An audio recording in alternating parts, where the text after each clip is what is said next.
بسم اللہ الرحمن الرحیم ایاک نعبد و ایاک نستعین۔ اے اللہ، میں تیری عبادت کرتا ہوں اور تیرے سے ہی مدد کا طلبگار ہوں۔ جناب ناظرین، آج کی اس ویڈیو میں آپ سے ایک بات شیئر کرنا چاہتا ہوں کہ جب یزید نے امام حسین رضی اللہ تعالیٰ عنہ کو کوفے آنے کی دعوت دی اور ان سے کہا کہ اے نواسِ رسول، ہمارے پاس تشریف لاؤ اور ہم آپ کی بیعت کرنا چاہتے ہیں، لیکن جب امام حسین رضی اللہ تعالیٰ عنہ کوفہ میں گئے تو یزید نے ان پر ظلم و ستم کیا، ان کو اپنی بیعت کرنے پہ مجبور کیا۔ تو میرا یہاں پر ایک سوال ہے، کیا کوفہ میں مسلمان نہیں تھے؟ کیا کوفہ میں نبی کریم صلی اللہ علیہ وسلم کا کلمہ پڑھنے والے لوگ موجود نہیں تھے؟ ان کو پتہ تھا کہ امام حسین رضی اللہ تعالیٰ عنہ نواسِ رسول ہیں اور حق پہ ہیں، سچے ہیں اور سچ کی طرف دعوت دیتے ہیں۔ ان کو پتہ تھا کہ یزید جھوٹا ہے، مکار ہے، لیکن اس کے باوجود کوفہ کے لوگوں نے امام حسین رضی اللہ تعالیٰ عنہ کا ساتھ کیوں نہیں دیا؟ میرا آپ سے یہ سوال ہے کہ کیوں ساتھ نہیں دیا؟ یہ سب کچھ جانتے ہوئے بھی کہ امام حسین رضی اللہ تعالیٰ عنہ اللہ کے رسول کے نواسے ہیں اور وہ سچے ہیں،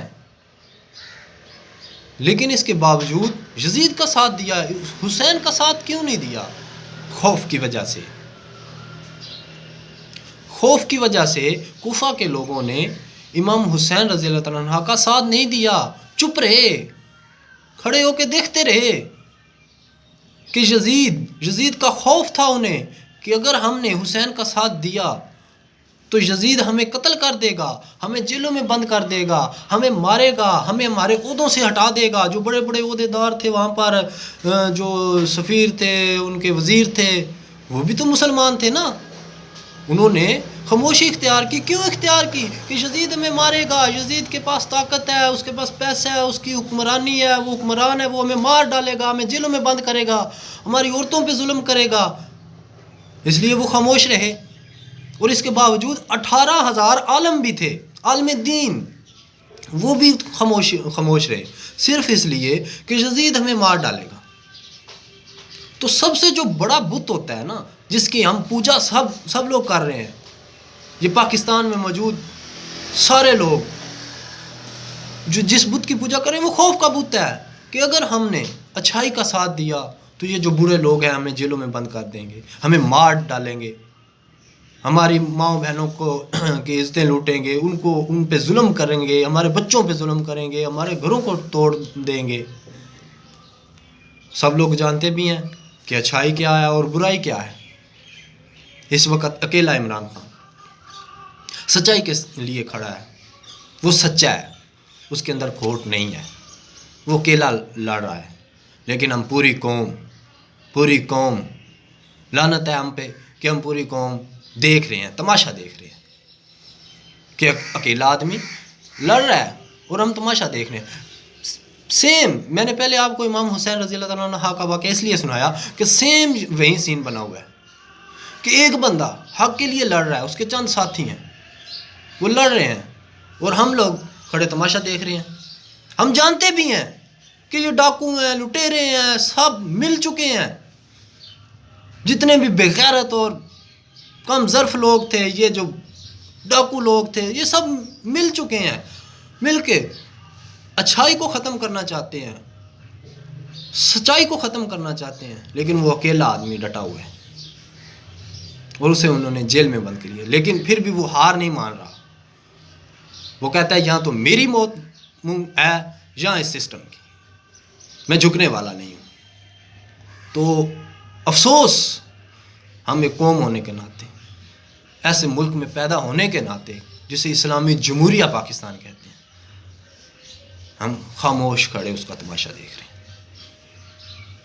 تو میرا آپ سے ریکویسٹ ہے کہ پاکستانیوں، ذرا صرف 1 منٹ کے لیے اکیلے بیٹھ کے سوچو تو صحیح کہ عمران خان سچائی کے ساتھ کھڑا ہے اور یہ سارے برے لوگ ہیں، ڈاکو ہیں، انہوں نے ملک کو لوٹا ہوا ہے، لیکن ہم ان کے نعرے لگا رہے ہیں، ان کو واپس بلا کر دوبارہ تخت پر بٹھانے کی باتیں کر رہے ہیں۔ اور ہمارے سب سے بڑی جو ملک کی پروٹیکشن ہوتی ہے نا، وہ آرمی ہوتی ہے۔ جب عمران خان نے کہا کہ میرے ملک کو لوٹا جا رہا ہے، میرے گھر کو لوٹا جا رہا ہے، تو جو ہمارا چوکی دار ہے وہ کہتا ہے میں نیوٹرل ہوں۔ چوکی دار کہتا ہے میں نیوٹرل ہوں۔ عمران خان کہہ رہا ہے کہ میرے گھر کو لوٹا جا رہا ہے، چوکی دار کہتا ہے میں نیوٹرل ہوں۔ اب چوکی دار ان کا ساتھ دے رہا ہے، اب ان کا طرفدار بنا ہوا ہے۔ پہلے کہتے ہیں میں نیوٹرل ہوں، اب چوروں کا ساتھ دے رہا ہے، چوروں کے ساتھ مل کر ملک کو لوٹ رہا ہے۔ یہ بڑے عہدے دار یہ سمجھتے ہیں کہ ہمارے پاس اقتدار ہے، ہمارے پاس پیسہ ہے، گاڑیاں ہیں، ہم بڑے عہدے پر فیض ہیں، تو ہم جو چاہیں کر سکتے ہیں۔ میں ایک بات ان کو واضح کر دینا چاہتا ہوں کہ آپ یہ جو بڑے آرمی چیف، یہ جرنلز، یہ جو بڑے ڈی پی او، یہ جو جتنے بھی بڑے عہدے دار ہیں، یہ بڑی بڑی گاڑیوں پہ گھومتے ہیں، اے سی رومز میں بیٹھتے ہیں اور اچھے اچھے ہوٹلوں میں کھانا کھاتے ہیں۔ یہ جو کھانا کھا رہے ہیں یہ عوام کے ٹکڑوں پہ پل رہے ہیں۔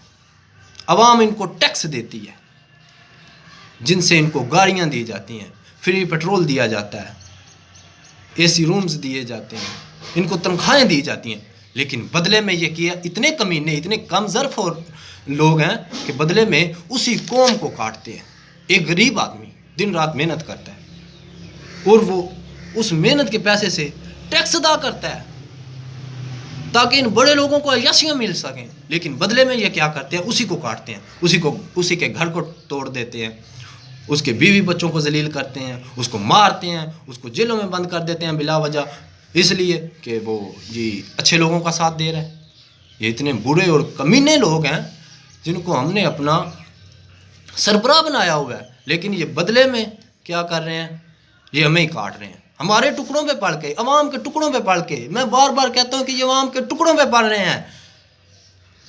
عوام ان کو ٹیکس دیتی ہے تو یہ عیاشیاں کرتے ہیں، لیکن بدلے میں یہ عوام کی حفاظت کرنے کی بجائے عوام کو ہی کاٹنے کو دوڑتے ہیں۔ اتنے یہ کمینے اور بغیرت لوگ ہیں۔ تو جناب ناظرین، 8 فروری ایک فیصلے کا دن ہے، ایک بہت بڑا دن ہے۔ اس دن آپ نے فیصلہ کرنا ہے، تمام پاکستانیوں نے، کہ آپ اچھائی کے ساتھ کھڑے ہیں کہ برائی کے ساتھ کھڑے ہیں، حسینیت کے ساتھ کھڑے ہیں کہ یزیدیت کے ساتھ کھڑے ہیں۔ آپ پہ ظلم و ستم کیے جائیں گے، پتہ نہیں کیا کیا یہ لوگ کریں گے، جو ان سے ہو سکے گا کریں گا، لیکن اللہ تعالیٰ کہتا ہے کہ جو بندہ سچا ہوتا ہے نا، میں اس کا ساتھ دیتا ہوں۔ آپ نے یہ اپنے ضمیر سے فیصلہ کر کے ووٹ عمران خان کو دینا ہے کہ آپ اچھائی کے ساتھ کھڑے ہیں۔ آپ نے یہ فیصلہ کر دینا ہے کہ آپ اچھائی کے ساتھ کھڑے ہیں کہ برائی کے ساتھ کھڑے ہیں۔ Thank you very much.